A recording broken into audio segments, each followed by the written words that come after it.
Hello, my name is Jake Gavilow, and I have the nature gods. The first myth I will tell you about is about Narcissus and Echo. Echo is a nymph that loved to talk, and one day when Zeus came down, Echo wouldn't shut up. So you know what Zeus did? Zeus made her unable to talk, and she could only repeat words that she heard. One day while Echo was roaming the woods, she found Narcissus. She thought Narcissus was the most beautiful thing she's ever seen, and she followed Narcissus everywhere. Sadly, when Narcissus looked down into a pond, he saw his reflection and was in love with it. Therefore, Echo just stood there and waited until Narcissus finally talked.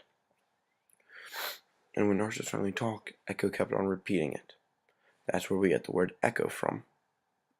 Narcissus fell in love with himself, and he could not stop looking at the river, or the pond, or his reflection in general. Eventually, Narcissus ended up dying because he couldn't stop looking at himself, and this put Echo in a great state of depression. Eventually, Hermes came to take the dead Narcissus to the underworld. A narcissus flower sprung up from where Narcissus died, and Echo walked over to the flower. She was so depressed, she just grieved at the flower and took care of it. Eventually, Echo ended up dying as well. In the meantime, Pan, who was much in love with Echo, had to grieve because he did not get Echo and Echo died. So Pan went to his cave. But one day, another pretty nymph came along named Syrinx, and Pan fell madly in love with her.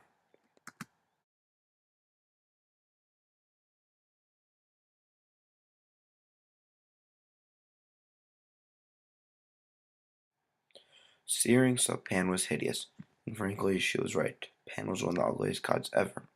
So she tried to escape him. What happened was, she ran into a reed field and turned into a reed. Pan could not find her and got really depressed. So what he did was, he picked up multiple reeds and made a reed pipe. He called this reed pipe a syrinx. And since Pan was depressed, he went into his cave.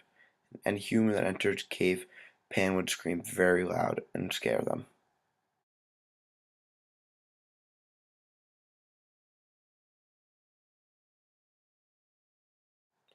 Now I guess you could say the first official god that I'll be talking about is Eos.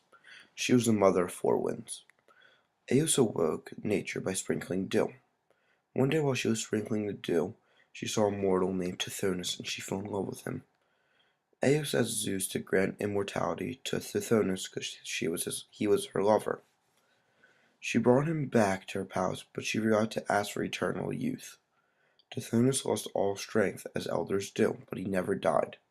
One day he kept on shrinking and shrinking, and shriveling, but he never died, only to eventually turn into a little grasshopper from all of that shriveling.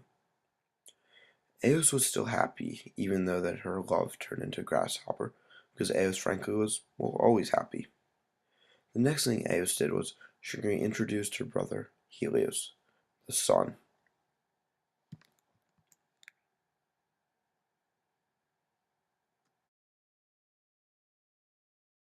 Helios was a sun god, also the brother of Eos. Once Eos opened up the day, Helios mounted his chariot and drove.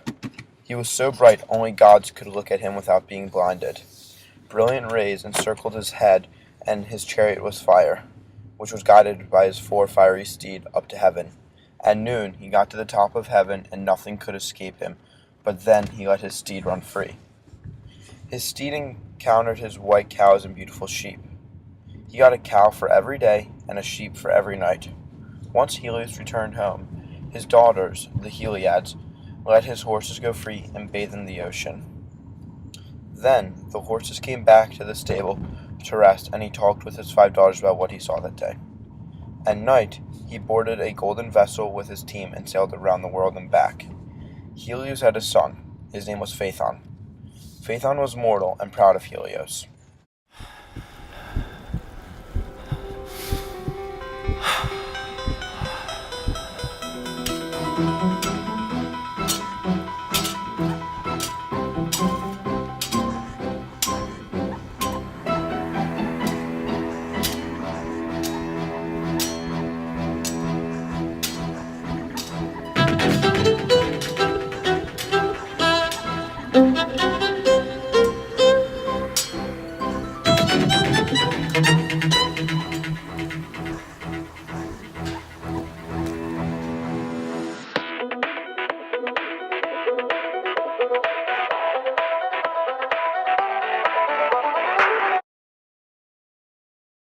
One day, Phaethon asked Helios for a wish, and Helios swore by the river Styx to grant his son any wish. His son wanted to drive his dad's chariot.